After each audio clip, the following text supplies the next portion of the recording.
ಸನ್ಮಾನ್ಯ ಮಂತ್ರಿಗಳು, ಅರಣ್ಯ ಇಲಾಖೆ ಮಂತ್ರಿಗಳು, ನಾನು ತಮಗೆ ಒಂದು 69 ಕಳಿಸ್ಕೊಟ್ಟಿದ್ದೀನಿ.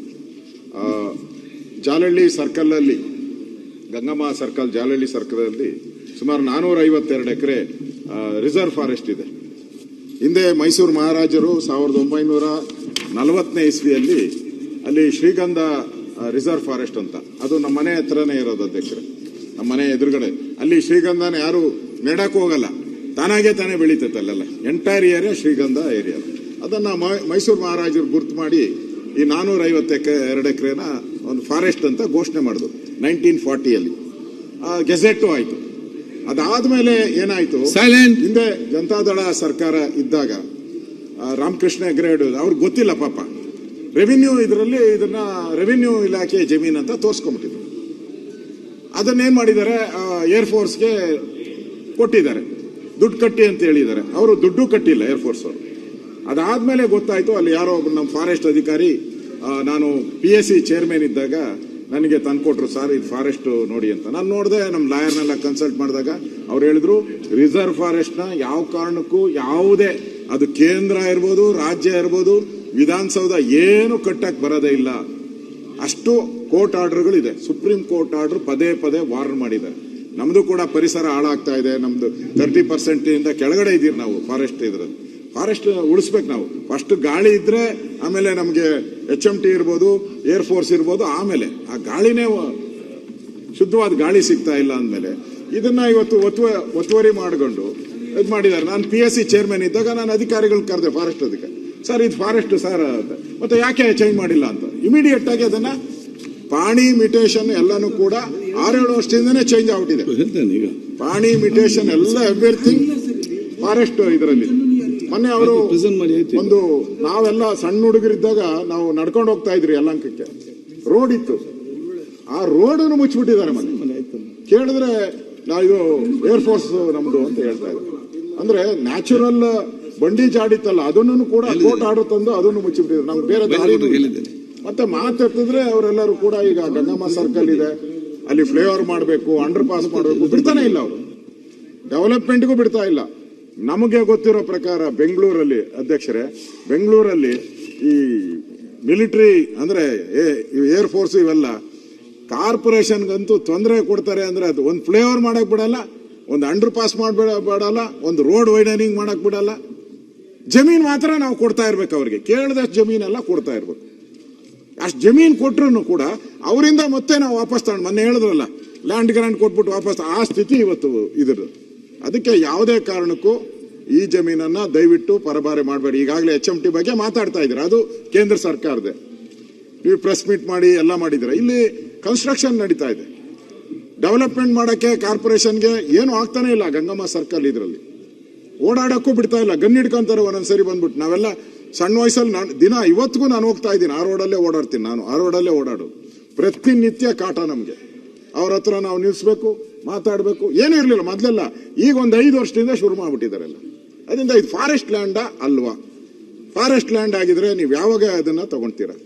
ಇಲ್ಲಿಗಲ್ಲಾಗ ಅವ್ರು ಇದ್ದಾರೆ, ಅದನ್ನು ಯಾವಾಗ ಅವ್ರನ್ನ ತೆರವು ಮಾಡಿಸ್ತೀರಾ?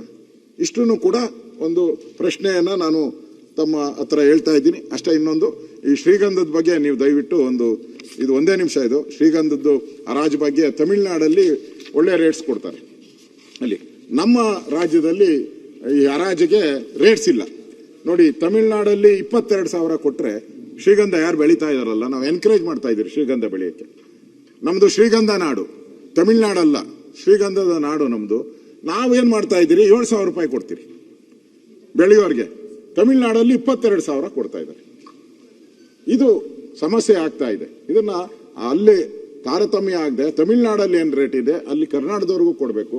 ಈ ಶ್ರೀಗಂಧ ಬೆಳೆಯುವಂತವ್ರಿಗೆ ಪ್ರೋತ್ಸಾಹ ಕೊಡಬೇಕು. ನಾವು ಶ್ರೀಗಂಧದ ನಾಡು ಅಂತ ಹೇಳ್ತೀರಿ, ಆ ಶ್ರೀಗಂಧದ ನಾಡು ಉಳಿಬೇಕಾದ್ರೆ ನಾವು ಇನ್ನಷ್ಟು ರೈತರಿಗೆ ಎನ್ಕರೇಜ್ಮೆಂಟ್ ಕೊಡಬೇಕು. ಆ ಎನ್ಕರೇಜ್ಮೆಂಟ್ ಕೊಡೋ ದೃಷ್ಟಿಯಿಂದ ತಾವು ಕೂಡ ಈ ಒಂದು ವಿಚಾರ, ಹರಾಜು ವಿಚಾರ, ಈಗ ಹರಾಜಿಗೆ ಆಗ್ತಾ ಇದಾರಂತೆ, ಹರಾಜು ಹಾಕುವಂತ ಸಂದರ್ಭದಲ್ಲಿ ತಮಿಳುನಾಡು ರೈತರಿಗೆ ಎಷ್ಟು ಹಣ ಬರ್ತದೋ ನಮ್ಮ ರೈತರಿಗೂ ಅಷ್ಟೇ ಹಣ ಬರಬೇಕು. ಈ ಶ್ರೀಗಂಧ ಉದ್ಯಮ ನಮ್ಮ ರಾಜ್ಯದಲ್ಲಿ ಬೆಳವಣಿಗೆ ಆಗಬೇಕು. ಅದಕ್ಕೆ ನಿಮ್ಮ ಸಹಕಾರವನ್ನು ಕೊಡ್ತೀನಿ. ಇವೆರಡಕ್ಕೂ ತಾವು ಉತ್ತರ ಕೊಡಬೇಕು. ಕಾನೂನು ಇಲಾಖೆಯಲ್ಲೆಲ್ಲ ನೋಡಿದೆ, ಫಾರೆಸ್ಟ್ ರಿಸರ್ವ್ ಫಾರೆಸ್ಟ್ ನ ಸೆಕ್ಷನ್ 80 ಅಲ್ಲ ಕೊಡಕ್ಕೆ ಬರಲ್ಲ. ಅದು ಯಾವುದೇ ಇರ್ಬೋದು, ಅದು HMT ಇರ್ಬೋದು, ಏರ್ಫೋರ್ಸ್ ಇರ್ಬೋದು, ಇನ್ನೊಂದು ಇರ್ಬೋದು. HMTನೂ ಕೂಡ ನೆಹರು ಅವರು ಬಂದು ಜ್ಯುವೆಲ್ ಅಂತ ಹೇಳಿದ್ರು, ಇಂಡಿಯನ್ ಜ್ಯುವೆಲ್ ಅಂತ. ಕೊಡಕ್ ಬರಲ್ಲ. ನೀವು ಸರ್ಕಾರ ಈಗ ಏರ್ಫೋರ್ಸ್ ಜಮೀನ್ ಬೇಕು ಅಂದ್ರೆ ಅಕ್ವೈರ್ ಮಾಡ್ತೀರಾ, HMT ಜಮೀನ್ ಬೇಕು ಅಂದ್ರೆ ಅಕ್ವೈರ್ ಮಾಡ್ತೀರಾ, BL ಜಮೀನ್ ಬೇಕು ಅಂದ್ರೆ ಅಕ್ವೈರ್ ಮಾಡ್ತಾರೆ. ನಿಮ್ಮ ಲೈಫ್ ಹಿಸ್ಟ್ರಿಯಲ್ಲಿ, ನನ್ನ ಲೈಫ್ ಹಿಸ್ಟ್ರಿಯಲ್ಲಿ ಯಾವತ್ತಾನು ಫಾರೆಸ್ಟ್ ಜಮೀನ್ ಬೇಕು ಅಂತ ಏನೋ 10,000 ಎಕರೆ ಅಕ್ವೈರ್ ಮಾಡ್ತೀರಾ? ಸಾಧ್ಯನೇ ಇಲ್ಲ. ನೆಗ್ಲೆಕ್ಟೆಡ್. ನಾವು ಮಾಡಕ್ ಸಾಧ್ಯನೇ ಇಲ್ಲ. ಕಾಡು ಪ್ರಾಣಿಗಳಿಗೋಸ್ಕರ ಅಕ್ವಿಜೇಷನ್ ಮಾಡಲ್ಲ. ಪಾಪ ಇರೋದನ್ನ ಉಳಿಸಿ ಅಂತ ನಾನು ಕೇಳೋದು. ಏರ್ಫೋರ್ಸ್ ಅವ್ರಿಗೆ ಅಕ್ವೈರ್ ಮಾಡಕ್ಕೆ ಬೇಕಾದಷ್ಟು, ನೀವೇ ಹೇಳ್ದಲ್ಲ, ಮೆಟ್ರೋ ಫಾರೆಸ್ಟ್ ಇದು ಕೋಟ್ಯಾಂತರ ರೂಪಾಯಿಗೆ ಮಾರಾಕ್ಬಿಟ್ರು. ನನ್ನ ತಿಳಿ ಪ್ರಕಾರ 300-400 ಕೋಟಿಗೆ ಮಾರ್ಕೊಂಬಿಟ್ರು. ದುಡ್ಡು ಅವರೇ ತಗೊಂಬಿಟ್ರು. ಲ್ಯಾಂಡ್ ಬಿಲಾಂಗ್ಸ್ ಟು ಇದು ಫಾರೆಸ್ಟ್ ಡಿಪಾರ್ಟ್ಮೆಂಟ್. ಈ ತರ ಬಿಡ್ತಾ ಹೋಗ್ತಾ ಇದ್ರೆ, ನಾನು ಅದರ ಕಾನೂನೆಲ್ಲ ನೋಡಿದ್ದೀನಿ. ಯಾವುದೇ ಕಾನೂನು ಅಡಿಯಲ್ಲಿ ನಿಮ್ಗೆ ಅಪ್ಲೈ ಮಾಡಿದ್ರೆ ಮತ್ತೆ ಸೆಂಟ್ರಲ್ ಗವರ್ಮೆಂಟ್ಗೆ ಹೋಗ್ಬೇಕು, ಸ್ಟೇಟ್ ಗವರ್ಮೆಂಟ್ ಅಪ್ರೂವಲ್ ಕೊಡಬೇಕು, ಸೆಂಟ್ರಲ್ ಗವರ್ಮೆಂಟ್ ಅಪ್ರೂವಲ್ ಕೊಡಬೇಕು. ಸಾಧ್ಯನೇ ಇಲ್ಲ. ಆಕ್ಟ್ ಏನೇಳುತ್ತೆ, ಸುಪ್ರೀಂ ಕೋರ್ಟ್ ಆಕ್ಟ್ ಏನ್ ಹೇಳುತ್ತೆ ಅಂತ ಹೇಳಿದ್ರೆ, ನೀವು ಈ ಜಾಗದ ಬದಲು ಇನ್ನೊಂದು ಜಾಗ ಕೊಟ್ಟರು ಕೂಡ ಇಲ್ಲಿರೋ ಮರಗಳಿಗೆ ಬೆಲೆ ಕಟ್ಟಿದ್ದಾರೆ, ಅದೆಲ್ಲ ಕಟ್ಬಿಟ್ರೆ 5,000 ಕೋಟಿ ಕಟ್ಟಬೇಕು. ಯಾರು ಕಟ್ತಾರೆ? ಅವರು. ಸಾಧ್ಯನೇ ಇಲ್ಲ. ಬದಲಾವಣೆ ಮಾಡಕ್ಕೆ ಅಂತೂ ಅವ್ರ ಕೈಲಿ ಆಗದೇ ಇಲ್ಲ. ದಯವಿಟ್ಟು ಅದನ್ನ ಫಾರೆಸ್ಟ್ ಇನ್ನೂ ಬೇಕಾದಷ್ಟು ಜಾಗ ಇದೆ. ಇಷ್ಟೇ ಅಲ್ಲ, 400 ಅವ್ರದ್ದು ಇನ್ನೂ ಏರ್ಫೋರ್ಸ್ ಬೇಕಾದಷ್ಟು ಜಾಗ ಇದೆ ಅಲ್ಲಿ. ನಾನು ಅಲ್ಲೇ ಹುಟ್ಟು ಬೆಳೆದಿರೋದು. ಇನ್ನೂ ಅವ್ರ 1000 ಎಕರೆ ಜಮೀನಿದೆ, ಅಲ್ಲೇ ಮಾಡ್ಕೊಂತಾರೆ ಅವರು. ಇದನ್ನ ಸ್ಯಾಂಡಲ್ವುಡ್ ಫಾರೆಸ್ಟ್, ಇದು ಫಾರೆಸ್ಟ್ ಆಗಿ ಉಳಿಬೇಕು ಅನ್ನೋದು ನನ್ನ ಉದ್ದೇಶ. ನಾನು PSC ಕಮಿಟಿ ಚೇರ್ಮನ್ ಆಗಿದ್ದಾಗೆ ನಾನೇ ಖಾತೆ ಮಾಡಿಸಿದ್ದೀನಿ ಕೂತು. ಒಳ್ಳೆ ಉದ್ದೇಶದಿಂದ ಮಾಡಿದ್ದೀನಿ. ನನಗೇನು ರಕ್ಷಣಾ ಇಲಾಖೆ HMT ಅನ್ನೋದಲ್ಲ. ನಾವು ಇದು ಉಳಿದ್ರೆ ಪರಿಸರ ಉಳಿತದೆ. ಬೆಂಗಳೂರು ಆರ್ಟ್ ಆಫ್ ದಿ ಸಿಟಿಯಲ್ಲಿರೋ ಜಾಗ ನೀವು. ನಾವು ಸತ್ತಿದ್ದೀರಿ. ನಾನು ಬೆಂಗಳೂರನ್ನು ನಾನು ಒಂದೊಂದು ರೋಡ್ ಮಾಡಬೇಕಾದ್ರೆ ಹೋಗಿ ಭಿಕ್ಷೆ ಬೇಡಿದ್ದೀನಿ. ಸೆಂಟ್ರಲ್ ಮಿನಿಸ್ಟರ್ ಹತ್ರ ಹೋಗಿ ಇವತ್ತು ಮಾಡಿದಿರಿ, MOU ಮಾಡಿದಿರಿ. ಸೆಂಟ್ರಲ್ ಮಿನಿಸ್ಟರ್ ಸೈನ್ ಮಾಡಿದ್ರು. ಯಾರು? ನಮ್ಮ ರಕ್ಷಣಾ ಸಚಿವರು ಪಾರಿಕರ್ ಇದ್ದಾಗ. ಇಲ್ಲೇ ಬಾ ಅಶೋಕ್, ಇಮಿಡಿಯೇಟ್ ಮಾಡ್ಕೊಡ್ತೀನಿ. ಎಲ್ಲರೂ ಕೂತಿದ್ರು, ಮಿಲಿಟರಿ ಇವರೆಲ್ಲ. ಎಸ್ ಸರ್ ಅಂದ್ರು. ಎಲ್ಲ ಸೈನ್ ಮಾಡಿ ನಾನು ಕಾರ್ಪೊರೇಷನ್ ಹೇಳಿದೆ, ನಾಳೆಯಿಂದ ರೋಡ್ ಮಾಡ್ರಿ ಅಂದ್ರೆ ಮಾರನೇ ಓಡಿಸ್ಬಿಟ್ರಿ ಎಲ್ಲಾರು. ಎಷ್ಟು ವರ್ಷ ಆಯ್ತು? 10 ವರ್ಷ ಆಯ್ತು. ಒಂದ್ ಅಂಗ್ಲ ನೀವು ಅವ್ರ ಹತ್ರ ತಗೊಳಕ್ಕಾಗಲ್ಲ. ನಮ್ಮದು ಮಾತ್ರ ತಗೊಂತಾರೆ. ನಾವೇನು ಪಬ್ಲಿಕ್ ಪರ್ಪಸ್ ತಾನೇ ನಾವು ಕೇಳ್ತಾ ಇರೋದು. ನಾವೇನೋ ನನ್ನ ಸ್ವಂತಕ್ಕೆ ಕೇಳಿದ್ರೆ ಪರವಾಗಿಲ್ಲ, ಪಬ್ಲಿಕ್ ಪರ್ಪಸ್. ದಯವಿಟ್ಟು ನೀವು ಅಲ್ಲಿ ಎಲ್ಲ ಒಂದು ಬೋರ್ಡ್ ಹಾಕಿದ್ರೆ ಏನೂ ಆಗಲ್ಲ. ನೀವು HMT ಹತ್ರ ಬೋರ್ಡ್ ಹಾಕಿದಿರ, ಏರ್ಫೋರ್ಸ್ ಸುತ್ತೂ ಬೋರ್ಡ್ಗಳು ಹಾಕಿ ನೀವು ಪ್ರೋಸೆಸ್ ಏನಿದೆ ಲಾ ಪ್ರಕಾರ ಮಾಡಿ. ನಾನೇನು ಇಲ್ಲಿಗಲ್ ಹೋಗ್ಬೇಡಿ. ನಿಮ್ಮ ಲಾ ಸೆಕ್ಷನ್ ಅರಣ್ಯ ನಿಯಮದ ಪ್ರಕಾರ ಕೊಡಕ್ಕೆ ಬರಲ್ಲ ಯಾರಿಗೂ. ಸುಪ್ರೀಂ ಕೋರ್ಟ್ ಅಷ್ಟು ಕ್ಲಿಯರ್ ಡೈರೆಕ್ಷನ್ ಇದೆ, 1 ಅಲ್ಲ 4. ಒನ್ಸ್ ಫಾರೆಸ್ಟ್ ಆಲ್ವೇಸ್ ಫಾರೆಸ್ಟ್ ಅಂತ ಹೇಳ್ಬಿಟ್ಟಿದ್ದಾರೆ. ಮುಟ್ಟಕ್ಕಾಗದೇ ಇಲ್ಲ. ಆ ರೀತಿ ಕಾನೂನುಗಳು ಅಡಿಯಲ್ಲಿ ಕೆಲಸ ಇದೆ. ನಿಮ್ಗೆಲ್ಲ ಬೆಂಬಲ ಇದೆ. ದಯವಿಟ್ಟು ನಾನು ನೋಡಿದ್ದೀನಿ ಇಲ್ಲಿ ಮುನ್ರಡ್ಡಿಪಾಳ್ಯದಲ್ಲಿ 60 ವರ್ಷದ ಒಂದು ಶಾಲೆ ಇತ್ತು, ಕನ್ನಡ ಶಾಲೆ. ನಮ್ಮ ಮಿನಿಸ್ಟ್ರು ಇಲ್ಲೇ ಕೂತಿದ್ದಾರೆ, ಚೆಕ್ ಮಾಡ್ಕೊಳ್ಳಿ. ಮುನ್ರಡ್ಡಿಪಾಳ್ಯದಲ್ಲಿ 60 ವರ್ಷದ ಕನ್ನಡ ಶಾಲೆ 1 ಎಕರೆಯಲ್ಲಿ ಇತ್ತಲ್ಲಿ. ಎಲ್ಲ ಗನ್ಗಳು ತಗೊಂಬಂದು ಮುಚ್ಚಿಸ್ಬಿಟ್ರಲ್ಲ. ಈಗ ಕಾಂಪೌಂಡ್ ಹಾಕೊಂಡು ತಗೊಂಬಿಟ್ರು. ಶಾಲೆನೂ ಇಲ್ಲ, ಏನೂ ಇಲ್ಲ. ಈಗ ಅವರು ಧರ್ಮಾತ್ಮವಾಗಿ ನಡ್ಕೊಂಡ್ರೆ ನಾವು ಧರ್ಮಾತ್ಮವಾಗಿ ನಡ್ಕೊಳ್ಳೋಣ. ನಾವೇನು ಏರ್ಫೋರ್ಸ್ಗೆ ವಿರುದ್ಧ ಇಲ್ಲ.